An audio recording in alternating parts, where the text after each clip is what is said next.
Vamos falar sobre as leis. Primeira lei, a lei do pertencimento. Concorda que é uma alegria quando eu faço parte de uma equipe, de um grupo, de um processo, que eu sou reconhecida?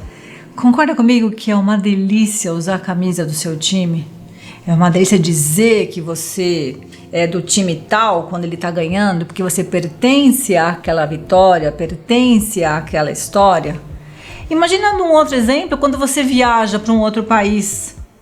Você se sente pertencendo ao seu país de origem quando você vê a bandeira do seu país, quando você ouve alguém falando o seu idioma nativo. É uma delícia isso. Você se sente pertencendo àquele lugar.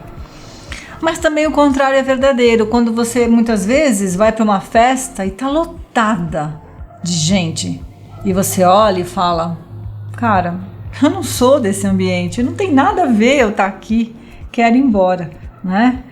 Quando eu digo no meu pensamento, numa situação em que eu me encontro com determinadas pessoas, eu penso assim: eu não tenho nada a ver com essa pessoa. E aí é que terminam-se os relacionamentos, é aí que cessa o pertencer e você decide tomar um rumo diferente na sua vida.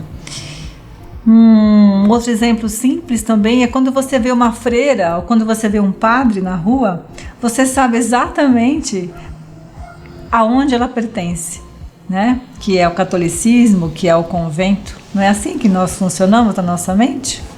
Então, nós temos uma necessidade inconsciente de nos conectarmos, de permanecermos conectados, de nos sentirmos inclusos. Então, o tempo todo eu desejo me manter disso. Mas quando eu sinto que eu não pertenço, o contrário é verdadeiro. Eu quero de todas as formas deixar esse lugar, deixar esse país, deixar essa família, essa relação. Quando isso acontece, perceba se isso acontece com você. A gente se bloqueia, não é verdade? A gente começa a ficar resistente. E com isso, o que acontece? Eu começo a sofrer. E o sofrimento que eu tenho é totalmente proporcional à resistência que eu faço. Essa é a lei do pertencimento. Vamos falar agora sobre a segunda lei, que é a lei da ordem. E essa lei, pessoal, ela gera muito sucesso, a lei da ordem, ou ela gera muito sofrimento. Veja se para você faz sentido isso.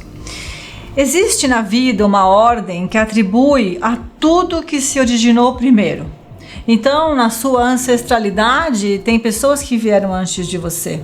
Numa empresa, tem pessoas que chegaram antes de você. Numa relação de pai e mãe, os pais vieram antes de você.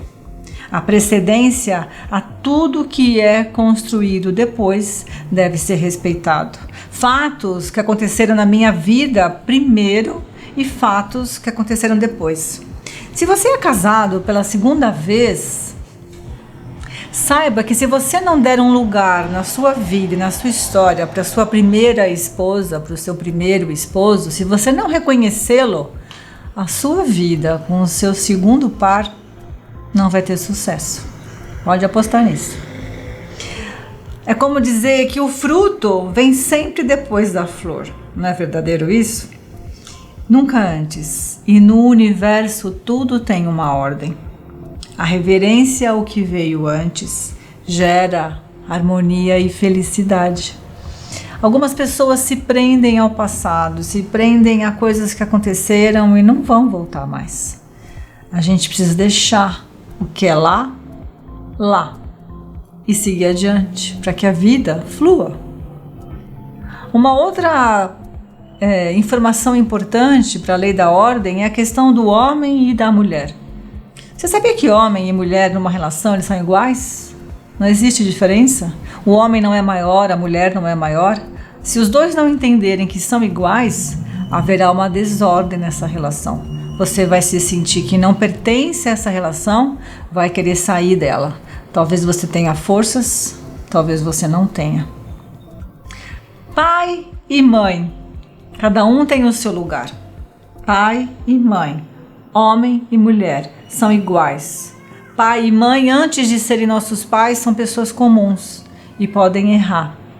Quando eu parar de cobrar o meu pai ou a minha mãe pela vida que eu tenho, eu vou ter mais sucesso. Eu vou virar um adulto, eu vou ser capaz de tomar as minhas decisões.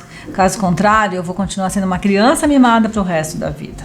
Muita gente vive isso e nem percebe. Você conhece alguém assim?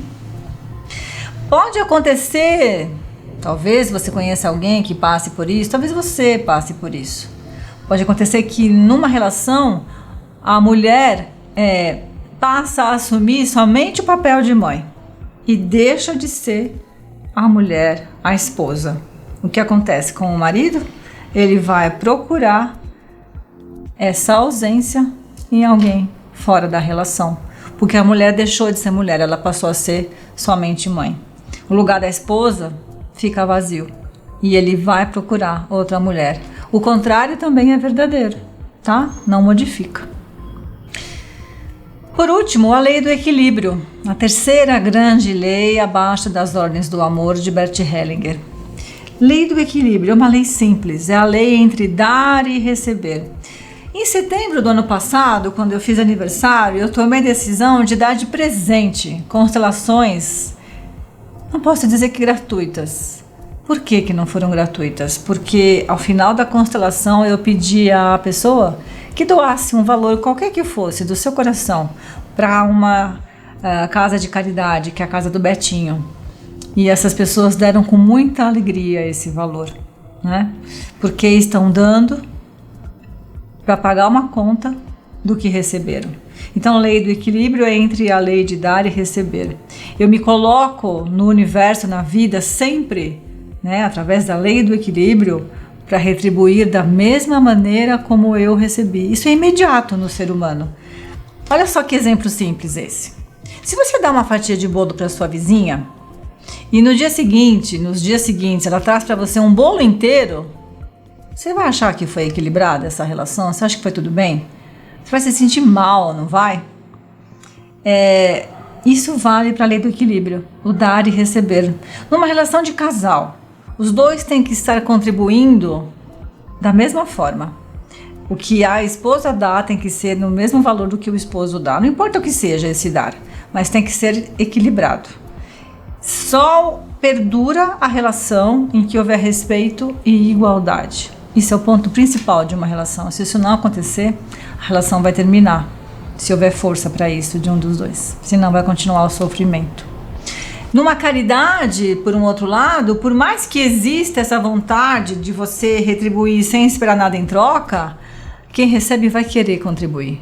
Quer seja num grande sorriso, num abraço apertado, num serviço que ele vai fazer para você, para trocar o que ele recebeu. Faz parte do universo dar e receber. Então, combina com a pessoa, se ela pode pagar você de forma parcelada, se ela pode dar a você algum serviço de volta, mas não faça nada de forma gratuita. Cobre. Não tenha vergonha de cobrar. Você estudou, você fez por gosto, mas tenta receber algo em troca. Assim fica equilibrado.